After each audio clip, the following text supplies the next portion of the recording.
নগাঁও শিক্ষা বিভাগৰ পশ্চাদগামী কাৰ্যৰ প্ৰৱণতা বৃদ্ধি।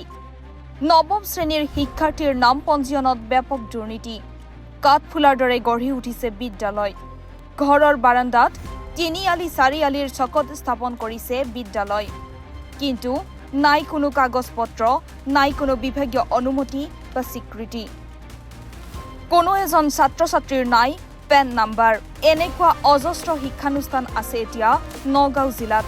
আন্তঃগাঁথনি, বিশুদ্ধ খোৱাপানী, অগ্নি নিৰ্বাপক ব্যৱস্থা একোৱেই নাই। অলিয়ে গলিয়ে যেনিয়ে তেনিয়ে স্থাপন কৰিছে প্ৰাইভেট স্কুল। ভয়ংকৰ কথাটো হৈছে কোনো ধৰণৰ বৈধ নথি পত্ৰ নথকাৰ বাবে এনে পাবত গজা শিক্ষানুষ্ঠানবোৰ বিভাগৰ ওচৰত দায়বদ্ধ নহয়। ২০২০ চনতে স্থাপিত এইখন হাতীপাৰাৰ এক্সেলেন্স ছিনিয়ৰ ছেকেণ্ডাৰী স্কুলৰ দৃশ্য। বিদ্যালয়খনৰ অধ্যক্ষ ৰাজিবুল আলমে নিজ মুখে স্বীকাৰ কৰিছে তেওঁলোকৰ বৈধ নথি পত্ৰ নথকাৰ কথা। তথাপিও টিঙৰ পৰা নামিব নোখোজে বিদ্যালয়খনৰ স্বয়ম্ভূ প্ৰধান শিক্ষকগৰাকীয়ে। ৰাজ্য চৰকাৰৰ শিক্ষা বিভাগে কাঢ়া নিৰ্দেশ জাৰি কৰি বৈধ নথি পত্ৰ নথকা ব্যক্তিগত বিদ্যালয়সমূহত নতুনকৈ নামভৰ্তি বন্ধ কৰি দিছে যদিও একাংশ বিদ্যালয়ে নীতি বহিৰ্ভূতভাৱে চলাই আহিছে নামভৰ্তিৰ প্ৰক্ৰিয়া। এনে বিদ্যালয়সমূহৰ নাই নিজা মাটি, নামভৰ্তিৰ বাবে বৈধ চৰকাৰী অনুমতি নাই ইত্যাদি ইত্যাদি। তেনেকৈ আমি এডমিশ্যনে দিয়া নাই, আমি ৰেজিষ্ট্ৰেশ্যন কেনেকৈ দিম? ৰেজিষ্ট্ৰেশ্যন এতিয়ালৈকে হোৱাই নাই। যিটো ৰেজিষ্ট্ৰেশ্যন হ'ব ফাৰ্ষ্ট ইয়াৰ যিটো ৰেজিষ্ট্ৰেশ্যন সেইটো ৰেজিষ্ট্ৰেশ্যন এতিয়ালৈকে হোৱা নাই। জাষ্ট খালি এডমিশ্যন হৈ আছে দৰ্পণ পৰ্টেলত, আৰু সেইটো দৰ্পণ অনলাইন যোগে এডমিশ্যন হৈ আছে। আপোনালোকৰ এই এক্সেলেন্স ছিনিয়ৰ ছেকেণ্ডাৰী স্কুলৰ কি হেৰি আছে নেকি, ডাইচ কোড নাম্বাৰ আছে নেকি? নাই, আপোনাৰ প্ৰায়ৰ পাৰ্মিশ্যন নোহোৱালৈকে আপুনি ডাইচ কোড আনিব নোৱাৰে। তেতিয়াহ'লে আপুনি ষ্টুডেণ্টক হেৰি পেন কাৰ্ড দিব পৰা নাই, পেন নাম্বাৰ দিব পৰা নাই, পাৰ্মিশ্যন ল'ব নোৱাৰিব, প্ৰায়ৰ পাৰ্মিশ্যন আনিব নোৱাৰিব।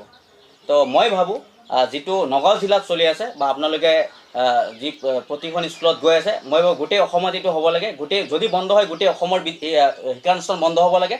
চৰকাৰে তাৰ ওপৰত মাত মাতিব লাগে। মই অসম চৰকাৰৰ শিক্ষামন্ত্ৰী ৰনোজ পেগুৰ মই আহ্বান জনাওঁ যে আপুনি যে লাখ লাখ ল'ৰা ছোৱালী আছে সেই ল'ৰা ছোৱালীবিলাকৰ ভৱিষ্যতলৈ আপোনালোকে খেলা নকৰিব।